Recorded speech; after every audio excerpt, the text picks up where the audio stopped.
Olá, aqui é o professor Ari e hoje a gente vai continuar o estudo de isomeria, só que a gente vai ver isomeria óptica.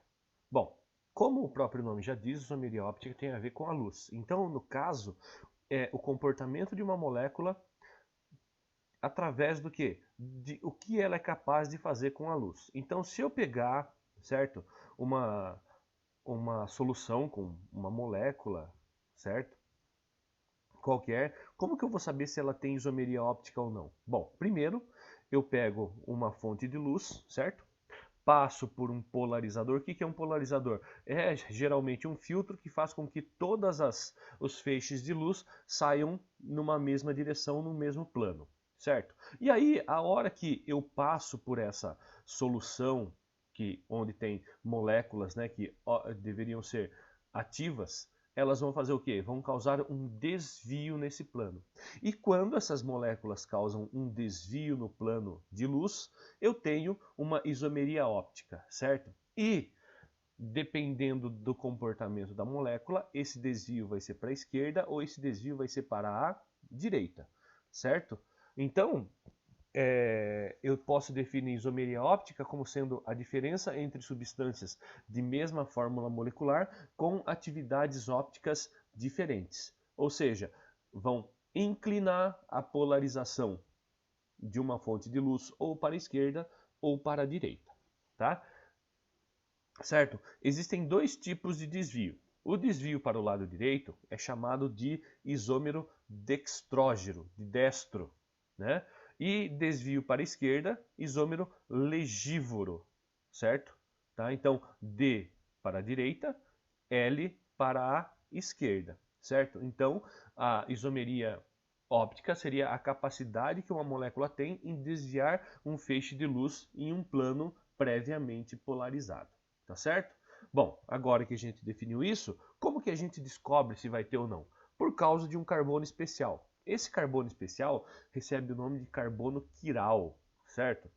Ou carbono assimétrico, certo? Por que carbono quiral ou assimétrico? Porque para existir isomeria óptica, esse carbono especial obrigatoriamente tem que ter todos os grupos em volta dele diferentes. Não pode ter nada igual, tudo diferente. Então, se eu for analisar carbono por carbono, porque eu vou ter que analisar carbono por carbono na molécula, eu tenho que ver se esse carbono quiral existe ou não. Então, nesse primeiro caso aqui, ó, você tem este primeiro carbono, ó, eu tenho 3Hs. Cai fora, porque tem que ser tudo diferente. Eu tenho esse carbono, olha só, um grupo OH, um grupo metil, um grupo hidrogênio e um grupo ácido, certo? Então o que aconteceu aqui? Eu tenho 4 grupos diferentes, então isso aqui é um carbono quiral. Então essa molécula tem isomeria óptica, tá certo? Agora, vamos analisar esse carbono aqui. Esse carbono tem uma dupla ligação. Apareceu dupla ligação, já descarta também, tá? Então é impossível, tá? Impossível você ter um carbono quiral com dupla ligação também. Vamos pegar um outro exemplo aqui do lado, ó. Vou analisar esse primeiro carbono, ó. Nada, por quê? 3 hidrogênios. Esse carbono aqui, ó, vou analisar. Um grupo, 2 grupos. Aí aqui, sai para cá, tem um grupo, sai para cá, tem outro grupo. Então, 4 grupos diferentes. Carbono quiral de novo. Esse carbono, 2 hidrogênios, cai fora, já não é quiral. Então, eu preciso ter pelo menos um carbono quiral. Pelo menos, mas eu posso ter mais, viu, gente? Não precisa necessariamente ter apenas um carbono quiral, tá? Bom, aí uma outra demonstração, né? Certo? Aqui eu tenho o meu carbono quiral, certo? Demonstrando a molécula aqui, os grupos, né? Cada um dos grupos.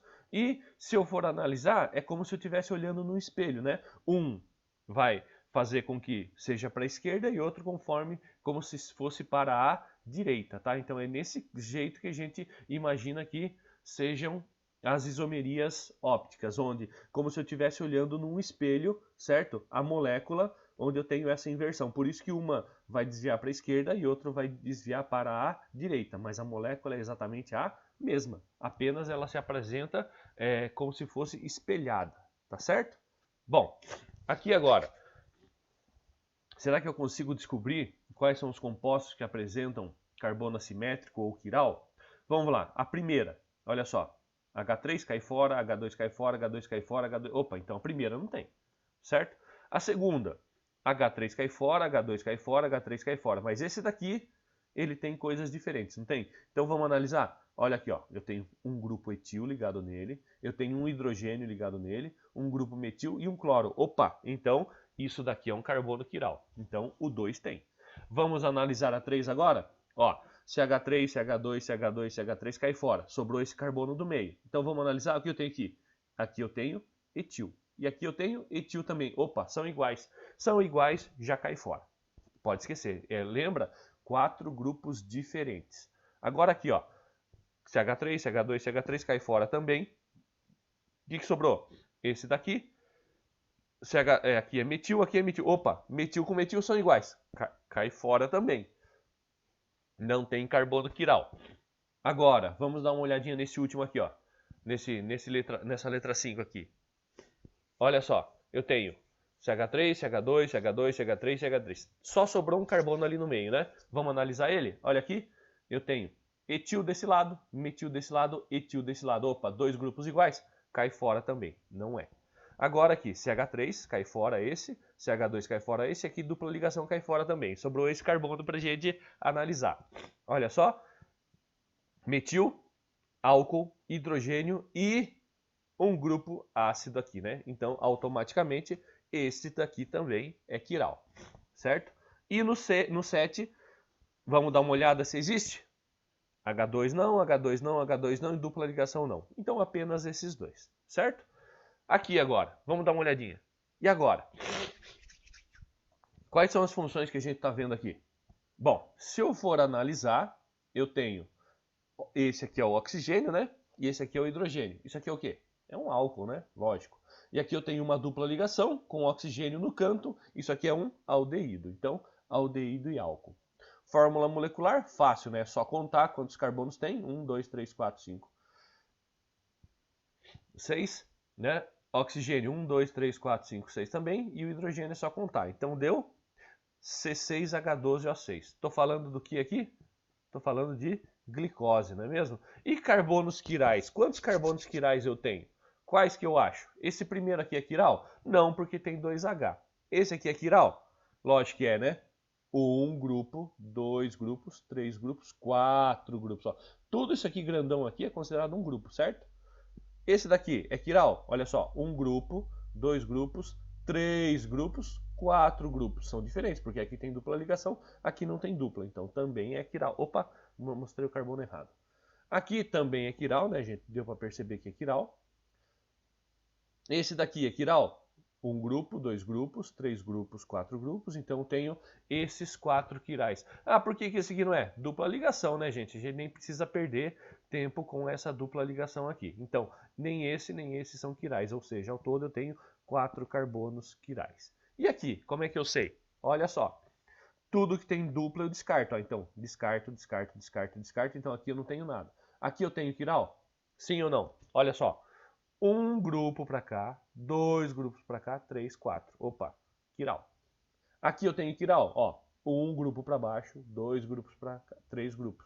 Ah, mas só tem 3. Ó, o outro é o hidrogênio que está escondido, né, gente? Então aqui também é quiral. Aqui é quiral? Não, porque se só tem 2 aqui, tem 2 hidrogênios. Então não pode.